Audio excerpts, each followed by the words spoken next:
자, 미국 증시의 분위기를 생생하게 전해드리겠습니다. 이항영의 월가이드 시간이었고요. MTN 이항영 전문위원 함께하겠습니다. 어서 오세요. 네, 안녕하세요. 네.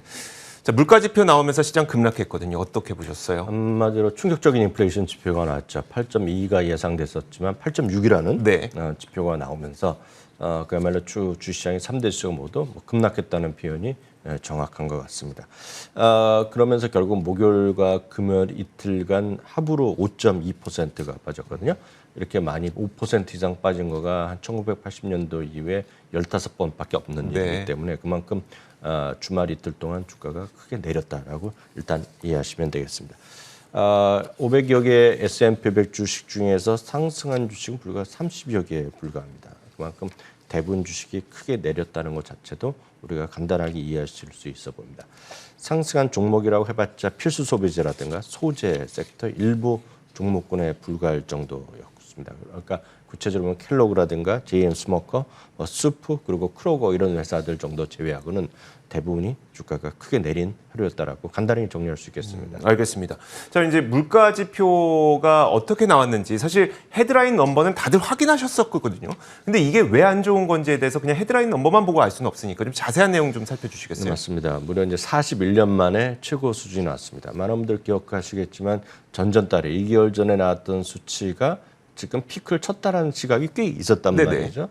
그렇지만 최근 들어서 유가가 급등하고 있고요. 그러니까 우리나라 분들도 한국에 계신 분들도 소비 보통 우리가 쇼핑하러 가면 엄청나게 물건값이 올라간 거, 특히 먹거리 이런 거 많이 맞아요. 올라간 거 느끼셨을 겁니다. 그러니까 그런 것들이 하면서 인플레이션 피크 친 것이 아니라 더 진행될 수 있다는 우려감은 있기 때문에 8.2, 8.3 정도였기 때문에 대부분에 그래도 전망치 정도 맞출 거라고 생각했었는데 전망치는 훌쩍 뛰어넘는 부분이 나왔습니다.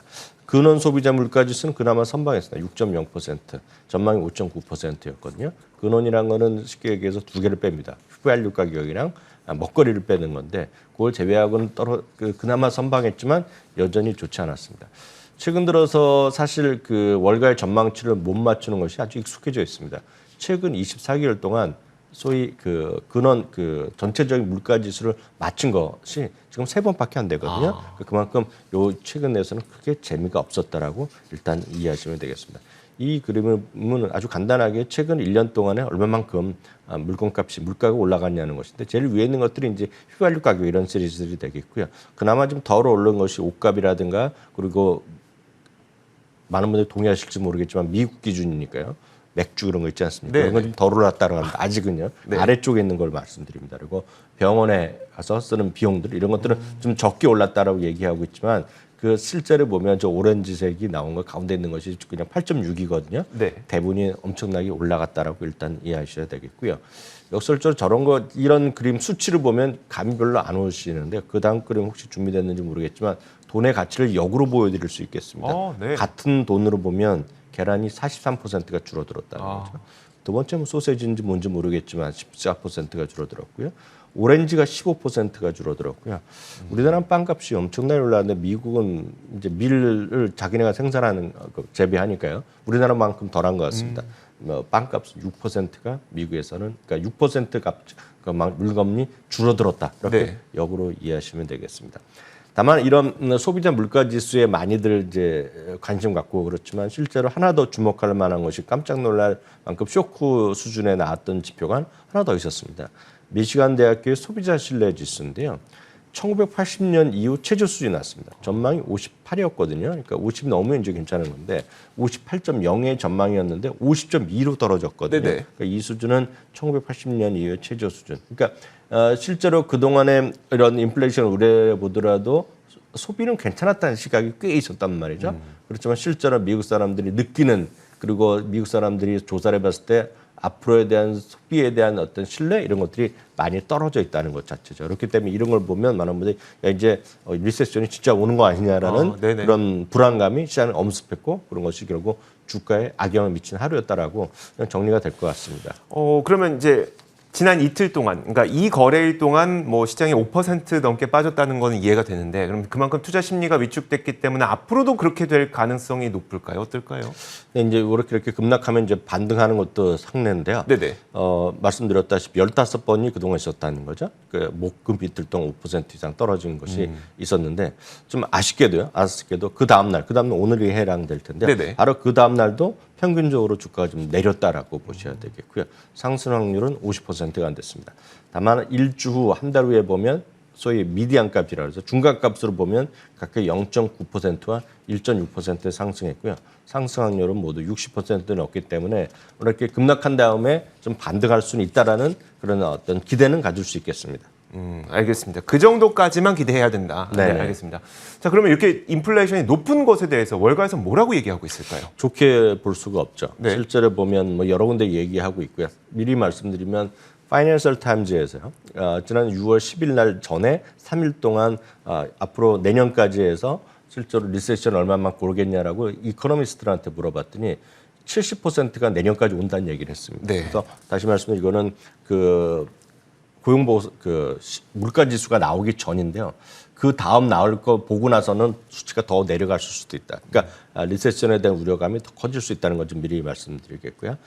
뱅크 오브 아메리카의 투자 전략 부문에 이분은 대표가 되겠는데요. 약간 더 겁나는 얘기를 하고 있습니다. 우리가 좀 인식하지 못할 뿐이지 실제로 기술적으로는 이미 리세션에 들어갔다는 얘기를 하고 있습니다. 지난 금요일에도 보여드렸다시피 GDP 나오기 기준을 보면 2분기 GDP가 0.9%로 줄어들어 있기 때문에 조금 더 떨어질 수 있다라는 네네. 지금 급격하게 지금 소비자 신뢰 지수가 갖다 떨어지는 걸 보고 그러면 혹시라도 2분기에 이것도 큰일 나는 거 아니냐라는 시각도 있다는 거죠. 물론 가능성이 크진 않지만 그런 시각도 분명히 있다라고 보셔야 되겠습니다. 관련해서 수석 투자 전략가 얘기 다시 한번 말씀드리면 리세션은 불가피하다는 얘기를 하고 있고요. 3,200까지 하락할 거란 얘기를 하고 있습니다. 실제로 한 군데 더 있는데 BNB 파리바나 비모 이런 곳은 지금 2,900까지 얘기하는 사람들도 네. 나타나고 있다는 것도 참고하시면 좋겠고요. 그렇기 때문에 지금 대안은 어떤 강력한 어떤 실적 성장이라든가 그리고 현금 창출 능력이 있는 것들을 좀 좁혀야 된다는 얘기하면서요. 한번 지난번에도 말씀드렸다시피 에너지, 금융, 헬스케어 필수 소비에 대해 증 정도만이 나름은 선방할 것이다 얘기를 하고 있습니다. 참고로 보면 올해 들어서요. 그리고 이번 달 들어서도 유일하게 지금 플러스 난 것은 에너지 하나밖에 없다는 네. 것도 꼭 참고해 두시면 좋겠고요. 알리안츠 엘에리아는 같은 경우도 비슷한 얘기를 합니다. 인플레이션의 피크를 지금 논하는 것 자체가 좀 잘못됐다 얘기를 하고 있고요. 에보카도 마찬가지입니다. 앞서 비모드 얘기해 드렸는데요. 리세션이 불가피하다는 얘기하면서 2,900까지 하락할 수 있다는 경고를 계속하고 있습니다. 이런 인플레이션 지표와 이에 따른 영향들이 주요 지표들에도 고스란히 반영되고 있죠. 네, 그대로 반영된 것이 지난 금요일의 하루였고요. 그렇기 때문에 주시장이 더 떨어졌죠. 바로 이제 실제로 보면 금리가 영향을 미칠 텐데요. 특히 단기 금리, 2년물 금리가 2008년 이후 하루 상승폭으로는 최대 상승폭을 올라가면서 장중 기준으로 보면 3% 넘는 그런 금리가 아주 폭등하는 그런 모습을 보여줬습니다. 10년물도 따라서 올라갔습니다. 10년물도 지난번에 5월 초에 기록했던 3.2%를 이거 넘기 쉽지 않을 거라는 시각이 많았는데 네. 지금 발표된 거 지난 금요일 날 보면 3.16, 3.717까지 올라갔기 때문에 그에 대한 논란이 좀 어떤 그런 배경이 힘이 약해졌고 추가적으로 더 올라갈 수 있다는 시각이 지금 월가에선 팽배해져 있다라고 일단 이해하시면 되겠습니다. 반면에 이제 금값도 또 올라가는 거죠. 인플레이션이 이렇게 되면 뭔가 해지하려는 수단으로 금을 찾는 사람이 다시 늘어나고 있습니다.